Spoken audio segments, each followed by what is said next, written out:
चलो बच्चों, मैं प्रभात दुबे एक बार फिर से आप सभी बच्चों के बीच में है और आप सभी का ज्ञानदायिनी एजुकेशनल ट्रस्ट यूट्यूब चैनल पर सभी बच्चों का स्वागत है। और जैसा कि बच्चे आप लोग देख ही रहे हो कि आपके जो थाली और ताली ने जो कमाल किया है बेटा, वो शायद कभी ऐसा हो पाता है ना। गवर्नमेंट को भी पता चली कि हमारे बेरोजगारों की संख्या बढ़ती चली जा रही है और अभी आपने देखा कि बैक टू बैक हमें कई सारे बच्चे क्या कहते हैं विन मिला है।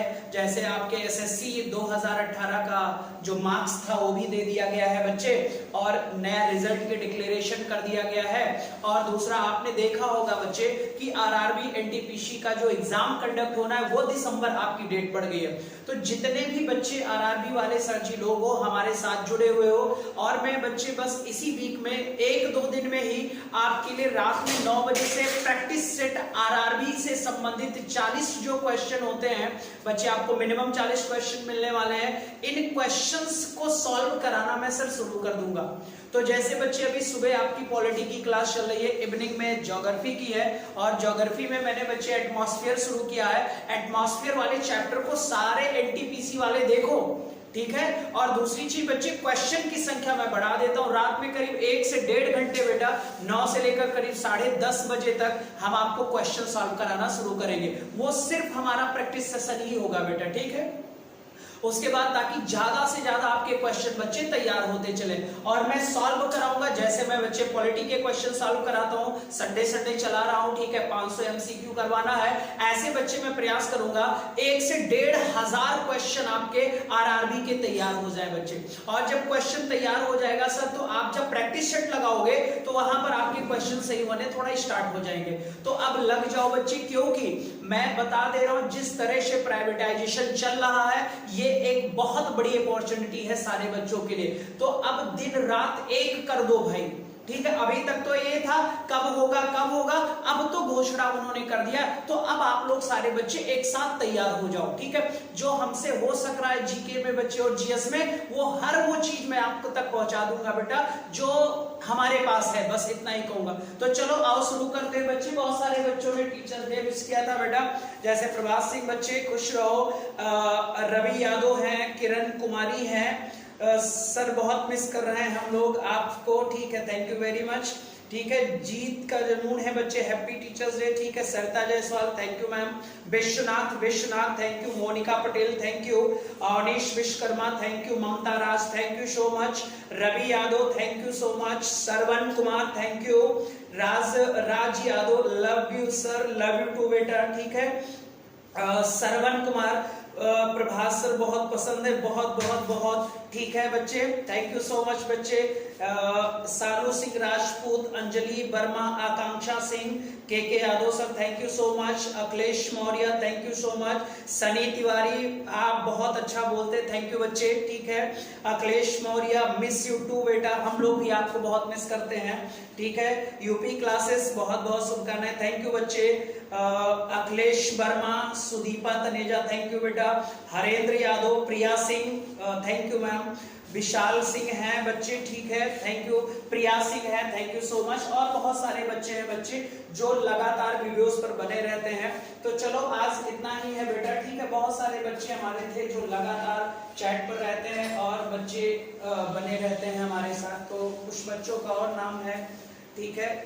सरवन कुमार फिर से लव यू टू बेटा, ठीक है। विशाल शर्मा थैंक यू बच्चे, रानी आनंद, विपुल पांडे, मोनिका पटेल हो गया, वीरेंद्र यादव, ठीक है, रवि यादव, बिंदु पांडे, ठीक है। बहुत सारे बच्चे, पटेल, आनंद वर्मा, तो और है बच्चे देवेश कुमार, ठीक है, रामपाल है, आकृति सिंह है, और इशिता पांडे हैं बच्चे, कुसुम तिवारी है, संध्या तिवारी है, बहुत सारे बच्चे हैं जो लगातार हैं। सुनील कुमार है, राज यादव है, राज सिंह है, अमित चक्रवर्ती है, रोहित चौरसिया है, ठीक है, और अभी गुप्ता है, बहुत सारे बच्चे हैं बेटा। और जिन बच्चों का रंजना सिंह है, ठीक है, अर्चना है, पूजा है, सीलू चौरसिया है, प्रिया चौरसिया है, रेणु चौरसिया है, शीला मौर्य है, ठीक है।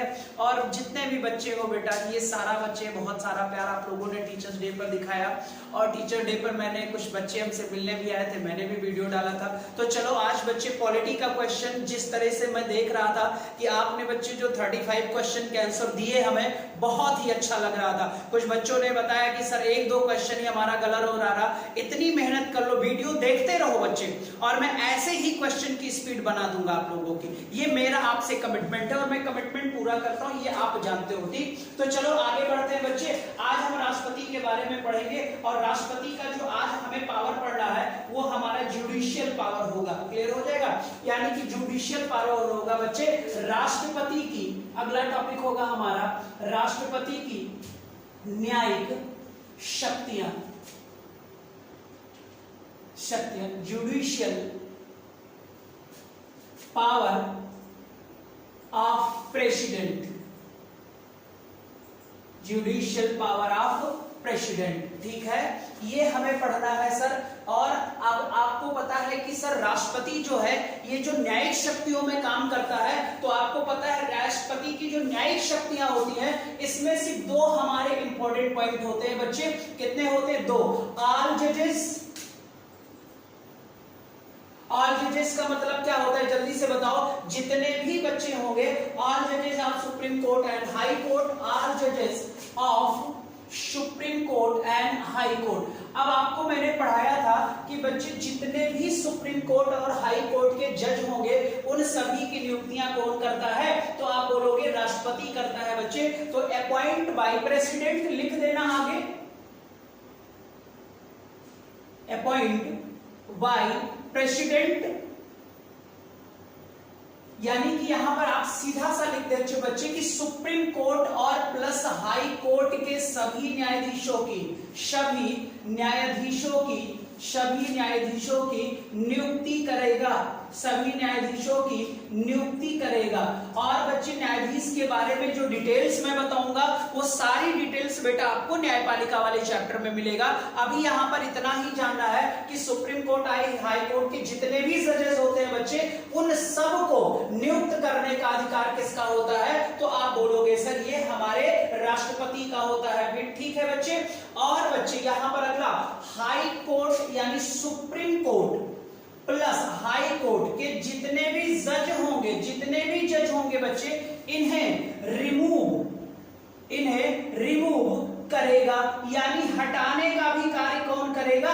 हमने आपको बताया था ना जब राष्ट्रपति की कार्यपालिका पढ़ाई थी कि जितने भी नियुक्ति होगी वो सारा का सारा कौन करेगा? राष्ट्रपति करेगा। तो यहां पर भी है सुप्रीम कोर्ट हाई कोर्ट के जज की नियुक्ति फर्स्ट पॉइंट में कर रहा है, सेकंड पॉइंट में उन्हें रिमूव भी कर रहा है, यानी हटाने का भी कार्य कर रहा है। लेकिन ये जो हटाने वाली प्रक्रिया होगी, यहां पर एडवाइस लेता है बच्चे, यानी एडवाइस लेगा। तो आप बोलोगे सर किसकी एडवाइस लेगा? तो आप बोलोगे सेंट्रल गवर्नमेंट की एडवाइस लेगा। किसकी एडवाइस लेगा बेटा? तो सेंट्रल गवर्नमेंट की एडवाइस लेगा। ये पॉइंट आप याद कर लो।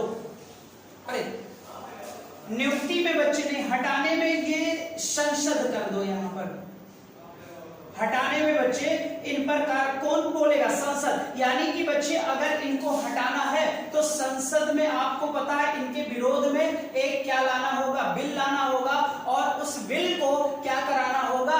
पास कराना होगा। तभी बच्चे राष्ट्रपति सुप्रीम कोर्ट और हाई कोर्ट के जज को क्या कर देता है? रिमूव कर देता है, हटा देता है, ठीक है। ये हमारा फर्स्ट पॉइंट हो गया, सारे बच्चे करेंगे। जुडिशियल पावर ऑफ प्रेसिडेंट, हम राष्ट्रपति की न्यायिक शक्तियां पढ़ रहे हैं। ऑल जजेस of supreme court and high Court appoint by president, बेटा सुप्रीम कोर्ट और हाई कोर्ट के सभी न्यायाधीशों की नियुक्ति करेगा। देन बच्चे सुप्रीम कोर्ट और प्लस हाई कोर्ट के जितने भी जज होंगे उन सबको रिमूव भी करेगा। बट ये रिमूव तब करेगा जब इसको बच्चे आदेश देगी हमारी पार्लियामेंट, हमारी संसद देगी। तब बच्चे क्या कहते हैं? संसद में कैसे सर? तो आप बोलोगे संसद में इनके विरुद्ध बिल लाया जाता है। बिल क्लियर हो जाएगा। तो आपको पता है सर, सारे बिल पास होने के बाद, सारे विधेयक पास होने के बाद सारे के सारे प्रेसिडेंट के पास ही तो जाते हैं, तो फिर प्रेसिडेंट इनको उससे बच्चे क्या कर देगा, पद से हटा देगा। तो ये हमारा फर्स्ट पॉइंट था बेटा, ठीक है। फिर अगर इसमें सबसे जो इंपॉर्टेंट पॉइंट होगा वो होगा कि क्षमादान की शक्तियां, राष्ट्रपति की जो क्षमादान की शक्तियां होती हैं, यही सबसे इंपॉर्टेंट होता है। एक बात आप याद रखोगे, ठीक है, तो हेडिंग डाल देंगे क्षमा करने की शक्ति,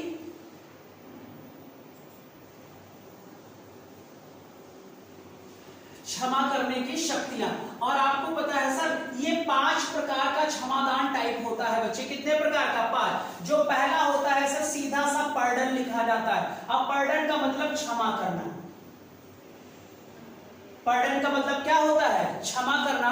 बेटा क्षमा करने का अर्थ यह है कि देखो सर, 2 प्रकार की बच्चे जो है कारावास होता है। एक सामान्य कारावास होता है और एक कठोर, यानी दंड 2 प्रकार का होता है। एक कठोर दंड होता है और एक सामान्य दंड होता है। सामान्य दंड जिसको मिलता है, चाहे 1 साल 2 साल 10 साल का मिले, तो उसमें उन व्यक्तियों से कोई कार्य जेल में नहीं करवाया जाता, मनमौजी होते हैं सर। बट अगर बच्चे कठोर कारावास हो जाए, देन कठोर कारावास उसको हो जाए बेटा, तो फिर आप याद रखोगे कि जब कठोर कारावास होगा तो उनमें बच्चे क्या होगा, अभी आगे बता दे रहे। कठोर कारावास में सब ना, वो मूवी में देखा होगा, पत्थर वत्थर तोड़वाते हैं, यानी काम करवाया जाता है। और सामान्य कारावास में, सामान्य दंड में ऐसा करवाया नहीं। तो अगर बच्चे किसी भी क्षेत्र में किसी भी व्यक्ति को किसी भी प्रकार की अगर क्या मिली है सजा, तो उस सजा को माफ करने का अधिकार है बच्चे राष्ट्रपति को। अब अगर आप पूछो सर कि क्षमादान की जो शक्ति है वो प्रेसिडेंट को कौन से आर्टिकल में प्राप्त है, तो आप तुरंत बोलोगे सर आर्टिकल 72 में, यानी कि अनुच्छेद 72 में हमारे राष्ट्रपति के क्षमादान की शक्ति है, जिसमें पहला होता है पर्डन, ठीक है। अब पर्डन की बात अगर किया जाए तो इसमें बेटा कोई भी सजा आप पाए हो, चाहे वो मृत्युदंड का ही क्यों ना हो, सभी सजाओं को समाप्त कर सकता है, ठीक है। अब जो दूसरा सजा होती है बच्चों, दूसरा जो होता है हमारा, वो होता है कम्यूटेशन बेटा, लघुकरण। तो इसको ऐसे लिख लो, कम्यूटेशन, लघुकरण। पहले 5 लिख लो, फिर एक एक करके समझा दो बच्चे, ठीक है। पहला होगा पर्डन, दूसरा होगा कम्यूटेशन, और तीसरा होता है बच्चे रिमिशन, ठीक है, ठीक है, परिहार। और परिहार के बाद आपका होता है बच्चे विराम, ठीक है। तो पहला लिख लो ये आपका, तीसरे पर होगा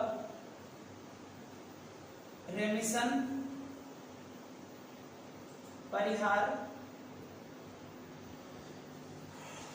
चौथा होता है रेस्पाइट, विराम,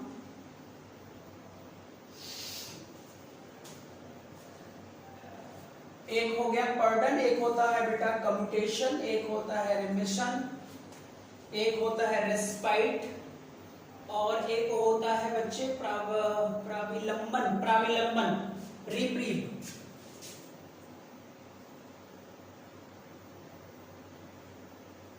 थोड़ा हिंदी सही से लिखना, ये प्राविलंबन।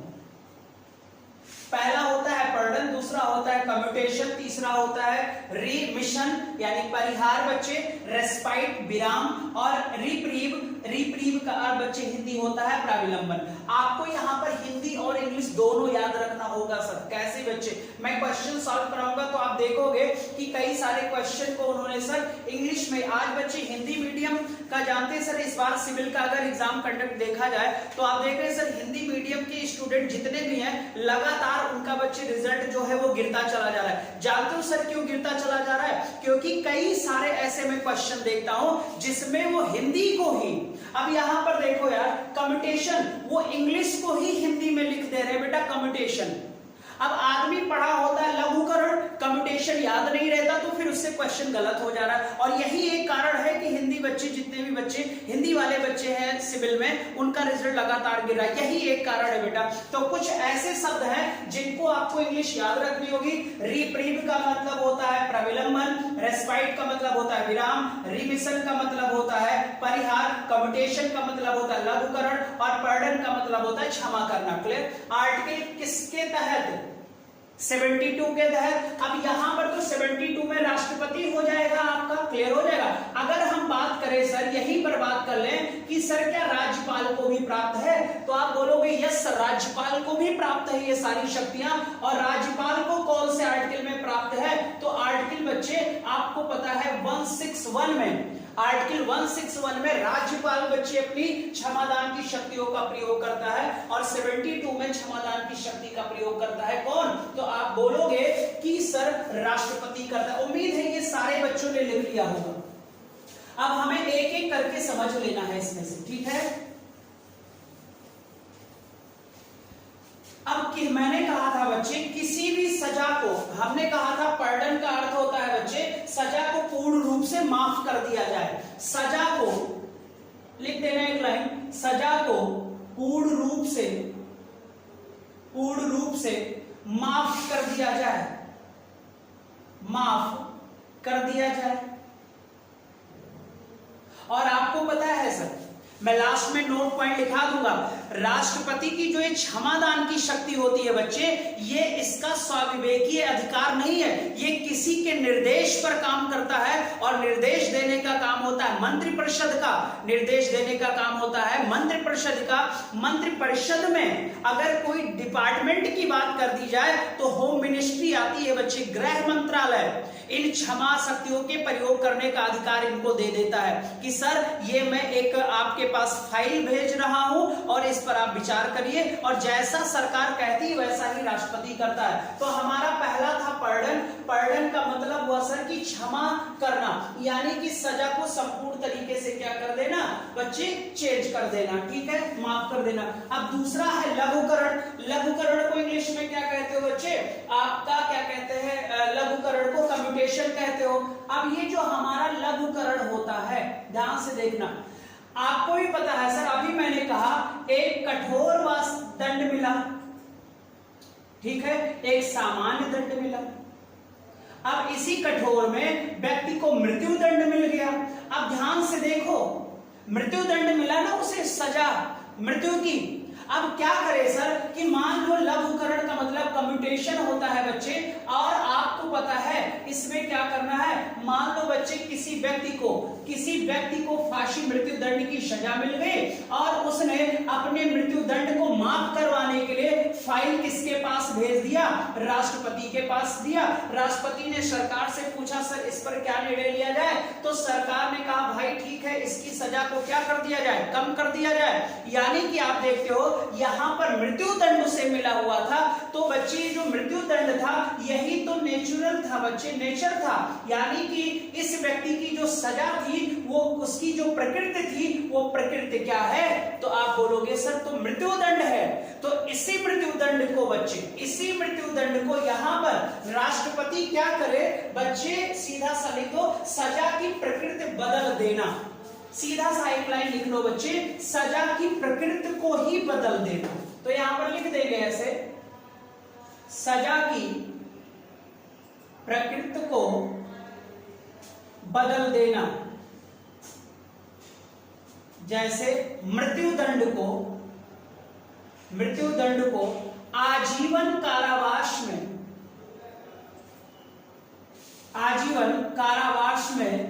बदल देना, आजीवन कारावास में बदल देना, ठीक है। अब देखो यार यहाँ प्रकृति चेंज हो गई कि नहीं चेंज हो गई? प्रकृति क्या थी? मृत्यु दंड की, और मृत्यु दंड से बच्चे आपको पता है मारा नहीं गया, लेकिन आजीवन कारावास में इसे बदल दिया गया। तो इसी को हम लोग कहते हैं बच्चे, यहाँ पर एक लाइन सीधा सा याद रखो सर, उस क्षमादान के नाम को क्या कहेंगे जहां पर प्रकृति को चेंज कर दिया जाता है, तो आप बोलोगे लघुकरण। अब हमारा जो तीसरा पॉइंट यहाँ पर आता है, तीसरा आता है बच्चे, क्या कहते हैं तीसरा क्या था बेटा? परिहार, ठीक है। अब ये जो परिहार होता है बेटा, ठीक है, अब यहां पर देख लो, जो परिहार होता है इसमें मात्रात्मक परिवर्तन लाया जाता है। मात्रात्मक का मतलब है सर, किसी व्यक्ति को अगर 10 वर्ष की क्या मिली है सजा, तो इसे 5 वर्ष में बदल देना। बदल देना। प्रकृति में लिख दे रहा हूं, प्रकृति में कोई परिवर्तन, प्रकृति में कोई परिवर्तन, प्रकृति में कोई परिवर्तन नहीं किया जाएगा। प्रकृति में कोई परिवर्तन नहीं किया जाएगा। प्रकृति में कोई परिवर्तन नहीं किया जाएगा। ठीक है, यानी कि कह दिया जाए सर कि एक व्यक्ति था, उसको 10 वर्ष की कठोर सजा मिली थी। तो जब ये मैटर राष्ट्रपति के पास गया तो राष्ट्रपति ने, प्रकृति उसकी क्या थी, कठोर थी, तो यहां पर राष्ट्रपति ने कहा भाई कठोर ही रखूंगा, लेकिन जो 10 वर्ष की सजा थी उसे मैं कितना कर दे रहा हूं, 5 वर्ष, यानी टाइम ड्यूरेशन जो था उसी को तो हम मात्रात्मक कहेंगे। यहां पर सिर्फ सजा के वर्ष को कम कर दिया जाता है, ना कि नेचर में कोई परिवर्तन था। बट लघुकरण में आपने देखा कि सर उसमें तो नेचर ही चेंज हो जा रहा है, और अगर पर्डन में बात किया जाए तो ना नेचर चेंज, ना बच्चे यहाँ पर मात्रात्मक परिवर्तन, सीधा सा पूरी सजा ही क्या हो जा रही थी, समाप्त हो जा रही थी। तो बस इतना एक एक लाइन याद रखो। लघुकरण है सर, प्रकृति को बदल देते हैं हम लोग, मृत्यु दंड को आजीवन कारावास में, परिहार में हम मात्रात्मक परिवर्तन लाते हैं, 10 वर्ष की सजा को 5 वर्ष में, क्योंकि इस 10 वर्ष की जो सजा है वो कठोर है, तो ये कठोर ही रहेगी, इसमें कोई परिवर्तन नहीं लाया जाएगा बच्चे। ठीक है, अगला होता है विराम। अगला क्या होता है, विराम होता है। अब विराम का अर्थ आपको तो वैसे समझ में आ गया होगा कि रोक देना बच्चे, है ना, विराम लगा देना। अब यहां जो विराम शब्द आपका आया, विषम परिस्थितियों में, विषम परिस्थितियों में जब कोई क्या किया जाए बच्चे, परिवर्तन किया जाए, विषम परिस्थितियों में जब कोई क्या किया जाए, परिवर्तन किया जाए। ठीक है, यानी प्रकृति बदलकर सजा को कम कर दिया जाए। जैसे कोई 80 वर्ष का बुजुर्ग है, ठीक है, अब इसको कठोर दंड मिल गया। मान लो बच्चे क्या मिल गया, कठोर दंड। अब मैंने कहा था कठोर दंड में काम करवाया जाता है, क्या ये 80 वर्ष वाला कोई काम कर पाएगा, नहीं कर पाएगा। तब ये राष्ट्रपति से अपील करेगा कि सर ऐसा है, हमारी कठोर बच्चे जो कारावास है उसे आप सामान्य कारावास में कन्वर्ट कर दीजिए। यानी कि यहाँ पर जो कठोर था, अगर कठोर से सामान्य करना हो तो यहाँ पर इसकी प्रकृति चेंज हो गई कि नहीं हो गई, लेकिन ये विषम परिस्थिति है, और ये परिस्थिति है कितने वर्ष वाला। अगर यहीं पर 30 साल वाला कोई बंदा होता तो बच्चे ये तो अधिकार है कि हम राष्ट्रपति से मांग सकते हैं, लेकिन 30 साल वाला तो काम कर सकता है। तो हो सकता है 30 साल वाले को बच्चे 10 वर्ष की सजा मिली हो, तो उन्होंने कहा हो सर आप कठोर काम कर सकते हो, लेकिन चलो ठीक है, हमारा रहम है आप पर, आपका 5-10 वर्ष से घटाकर 5 वर्ष कर दे रहा हो। तो एक और यहाँ पर एग्जांपल ले सकते हो, कोई प्रेग्नेंट महिला हो, कोई प्रेग्नेंट महिला हो तो भी बच्चे बताओ 6-7 महीने की, मान लो कोई प्रेग्नेंट महिला हो गई, वो कठोर कारावास बच्चे काट रही है, और आपको पता हो 3-4 महीने लास्ट के तो भाई मेहनत कर नहीं पाएगी क्योंकि बच्चे की प्रॉब्लम होगी, तो फिर राष्ट्रपति से बच्चे ये हम अपील कर सकते हैं। ठीक है, तो यहाँ पर भी आपने देखा कि विषम परिस्थितियों में ही परिवर्तन हो रहा था। एक मैंने 80 साल का बुजुर्ग बता दिया और एक प्रेग्नेंट महिला का एग्जाम्पल दे दिया। अब लास्ट वाला जो हमारा बचता है सर, आपको पता है वो होता है प्राविलंबन। अगला होता है प्राविलंबन। अब जो ये प्राविलंबन है सब ध्यान से सुनना, ध्यान से सुनना, बहुत इंपॉर्टेंट है, आया हुआ क्वेश्चन है। क्लियर? अब सुनो, जैसे बच्चे हमें सजा मिली, हमने राष्ट्रपति से सजा कम करने की क्या किया, अपील किया। अभी आप देख रहे थे बच्चे निर्भया को लेकर बार बार अपील बढ़ती जा रही थी, और बार बार एक ऐसा समय आया कि जब उसके सारे रास्ते बंद हो गए, सारी कानूनी रास्ते बंद हो गए, और राष्ट्रपति ने भी, अंतिम निर्णय तो राष्ट्रपति ले रहा था, जब राष्ट्रपति ने भी बच्चे खारिज कर दिया कि भाई मैं कोई काम इसमें परिवर्तन नहीं कर सकता हूं, तब आपने देखा होगा फांसी हुई होगी। तो प्राविलंबन में क्या होता है, आपको सजा मिली, मान लो फांसी की सजा मिली, आपने अपील किया, अपील किससे किया भाई, जल्दी बोलो, राष्ट्रपति से किया आपने। अब राष्ट्रपति के पास आपके अपील की क्या चली गई भाई, और ये फाइल बेटा राष्ट्रपति के पास होल्ड हो गई, यानी राष्ट्रपति ने ना तो इस पर यस कहा और ना ही इस पर नो कहा, और ये फाइल होल्ड हो गई।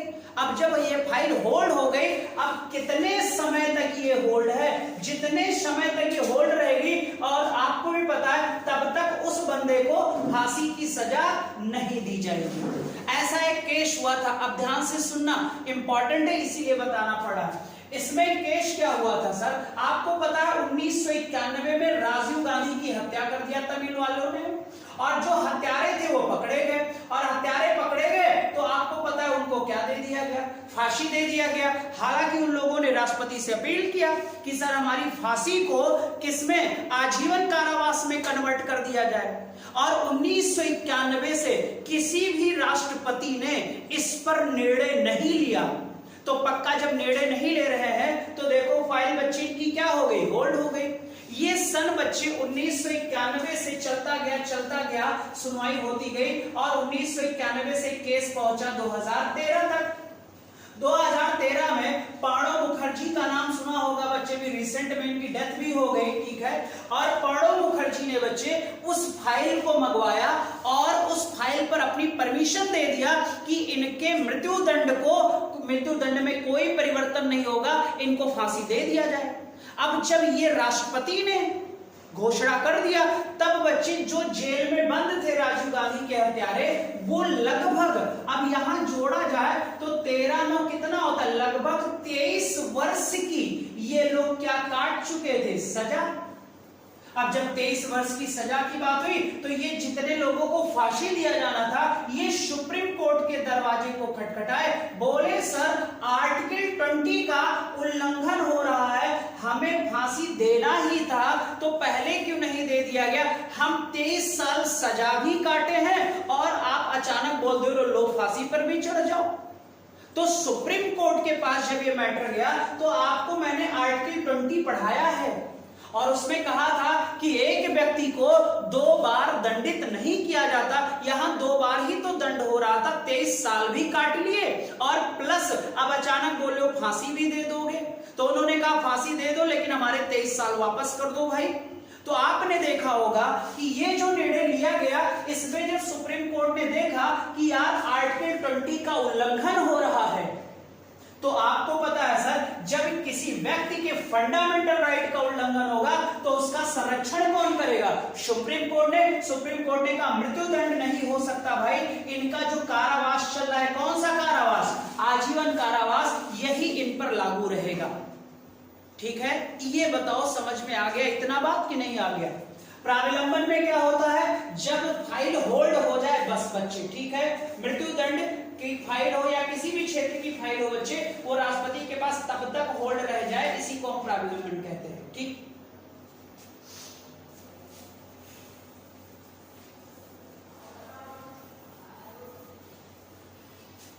ध्यान से सुन लो। पूर्णतः सजा को माफ कर देना तो आप बोलोगे क्षमा, पार्डन। लघुकरण यानी कि प्रकृति में परिवर्तन किया जा रहा है, मृत्युदंड को आजीवन कारावास में चेंज किया जा रहा है, आप बोलोगे कम्यूटेशन। ठीक है, कम्यूटेशन का मतलब लघुकरण। दूसरा बच्चे क्या, तीसरा क्या था आपका, तो तीसरा जो बच्चे था यहाँ पर, एक मिनट बेटा, जो तीसरा था वो था परिहार। अब परिहार में क्या होता था बच्चे, परिहार में सजा को कम किया जा रहा था, उसकी यूनिट में परिवर्तन किया जा रहा था। अगर 10 साल की कठोर सजा है तो उसकी यूनिट चेंज, 10 साल की जगह हमने 5 साल कर दिया, लेकिन नेचर में कोई परिवर्तन नहीं किया। फिर था बच्चे आपका विराम, और जो रेस्पाइट होता है, विराम होता है, विषम परिस्थितियों में बेटा हम विराम कर सकते हैं, जैसे 80 साल के बुजुर्ग को कठोर वास हुआ हो तो भाई वो काम नहीं कर पाएगा तो उसको परिवर्तित कर दिया जाएगा, या प्रेग्नेंट महिला हो तो उसको चेंज कर दिया जाएगा। प्राविलंबन का मतलब जब राष्ट्रपति के पास फाइल होल्ड हो जाए और तब तक उसे बच्चे दंडित नहीं किया जाएगा जब तक राष्ट्रपति उस पर अपना सिग्नेचर मोहर नहीं कर देंगे। अब ये जितनी भी क्रियाकलाप करता है राष्ट्रपति, नोट डाल दो, सरकार की सलाह पर,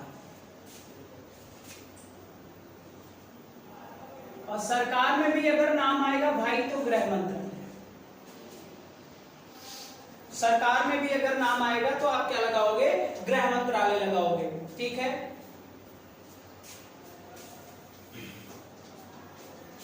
नेक्स्ट हेडिंग डालो नोट फिर से, और नोट में लिखो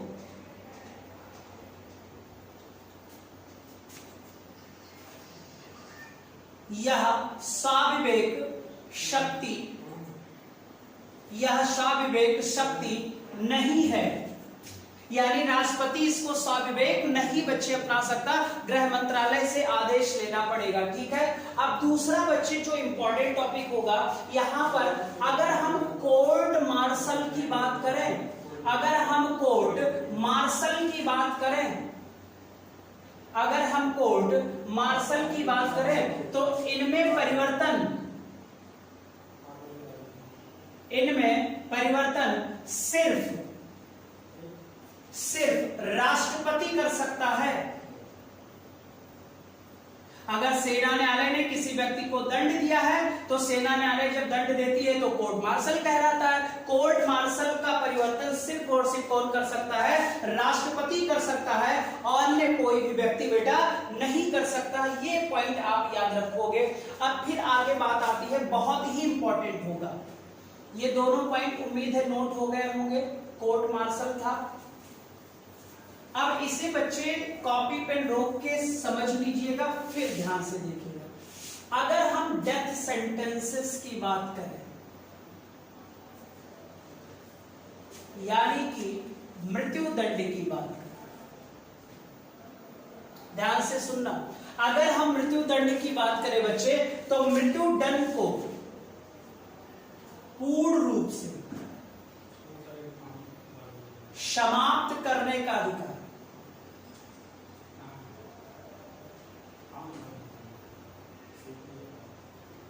सिर्फ और सिर्फ किसको प्राप्त है, यह पावर राष्ट्रपति को। ठीक है, लेकिन अगर बच्चे मृत्यु दंड पर बात किया जाए राज्यपाल की, अगर मृत्यु दंड पर बात किया जाए राज्यपाल की, तो राज्यपाल को मृत्यु दंड पर बच्चे सिर्फ 2 पावर प्राप्त है। या तो वो बच्चे मृत्यु दंड की प्रकृति को कम कर सकता है, यानी मृत्यु दंड हो और उसे वो आजीवन कारावास में कन्वर्ट कर दे। ठीक है, और या तो बच्चे प्राविलंबन हो जाए। अब प्राविलंबन का मतलब समझ रहे हो, फाइल जाए और किसके पास होल्ड हो जाए, राज्यपाल के पास होल्ड हो जाए, तो भाई जब तक ये परमिशन देगा नहीं तब तक आपको पता है बच्चों से दंडित नहीं किया जाएगा। तो राज्यपाल के पास बेटा मृत्यु दंड से संबंधित सिर्फ 2 पावर होता है। अब बताओ यार, क्या यहाँ पर राष्ट्रपति जो राज्यपाल होता है क्या मृत्यु दंड को पूर्णतः समाप्त कर सकता है? तो आप बोलोगे नहीं। फिर मैं पूछूंगा क्या राष्ट्रपति बच्चे मृत्यु दंड को पूर्णतः समाप्त कर सकता है? तो आप बोलोगे यस सर। क्लियर बेटा? फिर यहां ध्यान से सुनो, अब जो राष्ट्रपति होगा, अब ध्यान से देखो यार, एक होता है संघ सूची, और संघ सूची पर निर्णय जितना भी होगा वो सारा का सारा राष्ट्रपति का होगा। और अगर बच्चे राज्य सूची का कोई सब्जेक्ट है तो आपको पता है राज्यपाल होगा। लेकिन अगर बच्चे राज्य सूची का सब्जेक्ट है और दंड मृत्यु दंड का है तो भी बच्चे इस वाले पॉइंट पर राज्यपाल को अथॉरिटी नहीं है कि वो मृत्यु दंड को माफ कर सके। यानी यहां राज्य सूची से भी संबंधित होगा, मृत्यु दंड का मैटर होगा तो वो सिर्फ राष्ट्रपति ही समाप्त कर सकता है, अन्य कोई व्यक्ति समाप्त नहीं कर सकता। तो ये 3 पॉइंट्स यहां नोट पॉइंट में मैंने लिखा दिया है भाई, ये आप याद रखो।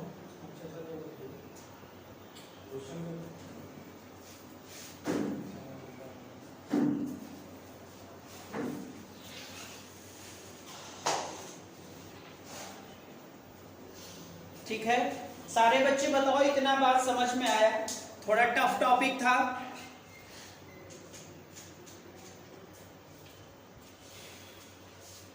तो आप बोलोगे सर क्या राज्यपाल राज्य सूची से संबंधित जिस व्यक्ति को मृत्यु दंड मिला है क्या उसे समाप्त कर सकता है या पूर्णतः क्षमा कर सकता है? आप बोलोगे नहीं। किसे? फिर आप बोलोगे राष्ट्रपति। क्या उसको कम्यूटेशन कर सकता है, लघुकरण कर सकता है? तो आप बोलोगे यस सर, उसके प्रकृति में वो परिवर्तन जरूर कर सकता है। इतनी अथॉरिटी दी गई है बच्चे हमारे राज्यपाल साहब को। आर्टिकल 161 है ना, राज्यपाल जब पढ़ाएंगे तो फिर और क्लियर हो जाएगा। ये हमारा बच्चे राष्ट्रपति की क्या थी, न्यायिक शक्तियां थी। राष्ट्रपति की क्या थी, न्यायिक शक्तियां थी। सभी जजों की नियुक्ति कौन करेगा, राष्ट्रपति करेगा। ठीक है बेटा, ठीक है। फिर बच्चे मैं कहूंगा राष्ट्रपति के पास मृत्युदंड का अधिकार है, आप बोलोगे पूर्णतः अधिकार है। Article 72 clear. फिर मैं पूछूंगा क्या बच्चे राष्ट्रपति कोर्ट मार्शल में परिवर्तन कर सकता है, यस। राज्यपाल नहीं कर सकता। ठीक है। मृत्युदंड चाहे राज्य सूची का हो, चाहे समवर्ती सूची संघ सूची का हो या राज्य सूची का हो, इन दोनों पर मृत्युदंड को पूर्णतः पलटन देने का अधिकार सिर्फ किसका होता है, तो आप बोलोगे राष्ट्रपति का होता है। ठीक है। चलिए अगला पॉइंट अब डालिएगा, नेक्स्ट हेडिंग डालिएगा बच्चे, वित्तीय शक्ति।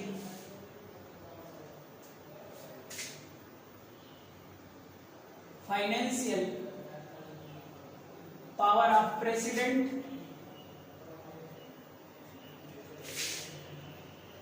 राष्ट्रपति की वित्तीय शक्ति।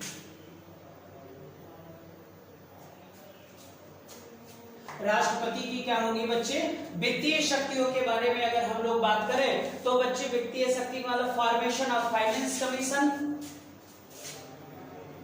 Formation of finance commission by president,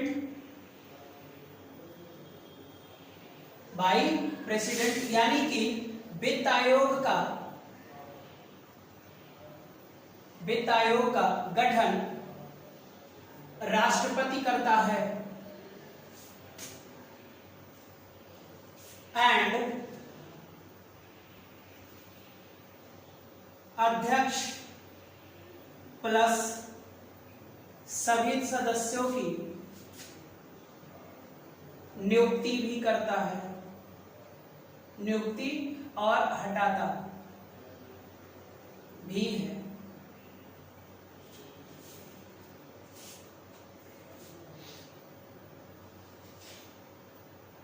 किसकी सलाह पर, तो आपको भी पता है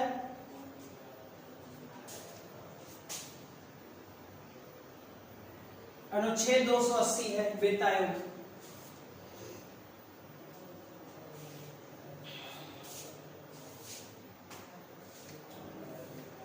अगला पॉइंट देखिएगा, इसी में जो मनी बिल होता है बेटा, जो धन विधेयक होता है,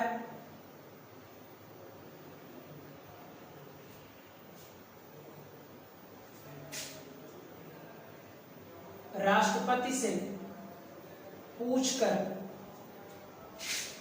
पेश किया जाता है।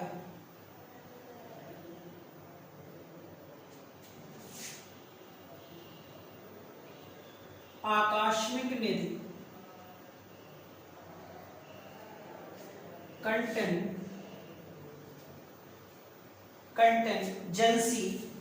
कंटेंजेंसी फंड निधि पर नियंत्रण यानी कंट्रोल राष्ट्रपति का होता है।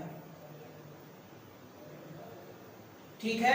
और कोई भी बच्चे आकस्मिक समय आएगा तो यही धन, यही बच्चे पैसा राष्ट्रपति सरकार को खर्च करने के लिए दे देता है, लेकिन उससे पहले सारा नियंत्रण इसी का होता है। तो यहाँ पर मैंने 3 पॉइंट्स बताया बेटा। और हाँ बच्चे, वित्त आयोग जो होती है वो प्रत्येक कितने वर्ष के लिए होती है, 5 इयर्स के लिए होती है, 5 वर्ष के लिए वित्त आयोग का गठन होता है। धन विधेयक बच्चे राष्ट्रपति से ही पूछकर सदन में लाया जाता है। और आपको पता है मनी बिल सिर्फ और सिर्फ कहां पास होना चाहिए, लोकसभा में पास होना चाहिए। आकस्मिक निधि जो होती है, कंटेंजेंसी फंड जो हमारा होता है, उस पर नियंत्रण किसका होता है, राष्ट्रपति का। जब आकस्मिक समय आ जाएगा बच्चे तो राष्ट्रपति इस पैसे को खर्च करने की मंजूरी सरकार को दे देगा कि आप पैसे को खर्च कर सकते हो बच्चे। ठीक है, हमारा वित्तीय शक्ति भी समाप्त हो गया। हमारा वित्तीय शक्ति भी क्या हो गया, समाप्त हो गया। ठीक है, नेक्स्ट जो होगा बच्चे, राष्ट्रपति की सैनिक शक्ति, military power of president, military power of president.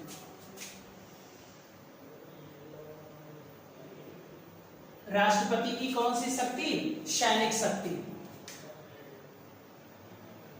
अनुच्छेद 53 और 53 का सब क्लास जो 2 है बेटा, ये कहता है कि ऑल ऑफ बच्चे डिफेंस शैल बी, तो इसको ऐसे लिख लो, ऑल पावर यानी कि बच्चे सभी शक्तियां, किसकी, डिफेंस की, किसकी बेटा, ऑल पावर यानी सभी शक्तियां किसकी, तो आप बोलोगे defence, shall be vested in president,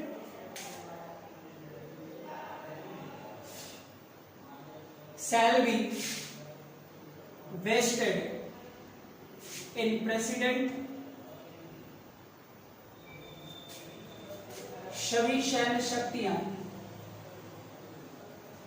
सभी सैन्य शक्तियां राष्ट्रपति में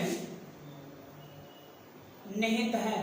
इसीलिए तो बच्चे इसे चीफ कमांडर बोला जाता है, इसीलिए इसे क्या बोला जाता है, चीफ कमांडर बोला जाता है, यानी इस तीनों सेनाओं का बच्चे। ठीक है, हेड ऑफ आर्म फोर्सेस,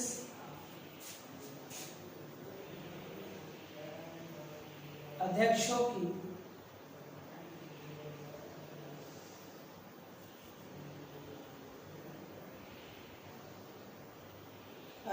की इसको ऐसे लिख लो बच्चे, हेड ऑफ आर्म फोर्सेस,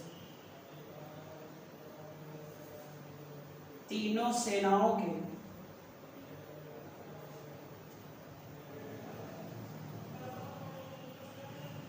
अध्यक्ष की नियुक्ति करता है, तीनों सेनाओं के अध्यक्ष की क्या करता है बच्चे, नियुक्ति करता है।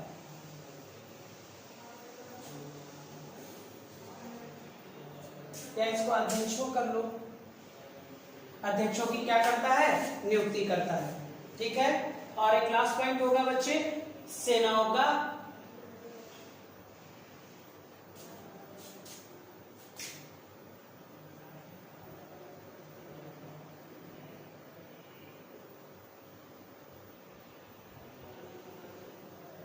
तीनों सेनाओं का अध्यक्ष होता है, तीनों सेनाओं का अध्यक्ष होता है बच्चे। ठीक है, तीनों सेनाओं का अध्यक्ष होता है, यानी चीफ कमांडर होता है।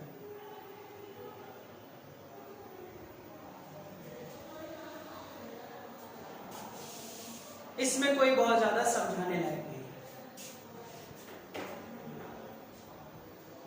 ठीक है, बस बच्चे आज मैं इतनी ही क्लास ले पाऊंगा और आज के लिए बस इतना ही है बच्चे, बाकी कल हम पूरा करेंगे। ठीक है, उम्मीद है सारे बच्चे हमारे अच्छे होंगे और बस बच्चे करते रहिए। और देखिए 1-2 दिन में बच्चे हम रात का भी जो क्वेश्चन आवर होता है वो शुरू कर देंगे। ठीक है, चलो सारे बच्चे बाय बाय, टेक केयर बेटा। आज के लिए बस इतना ही है। समझ में आया कि नहीं आया, थोड़ा सा न्यायपालिका वाला पॉइंट्स अगर नहीं समझ में आएगा तो मैसेज कर दीजिएगा कि कौन सा बच्चे पॉइंट समझ में नहीं आया। ठीक है, चलो बेटा बाय बाय, टेक केयर बेटा, बाय बाय बच्चे।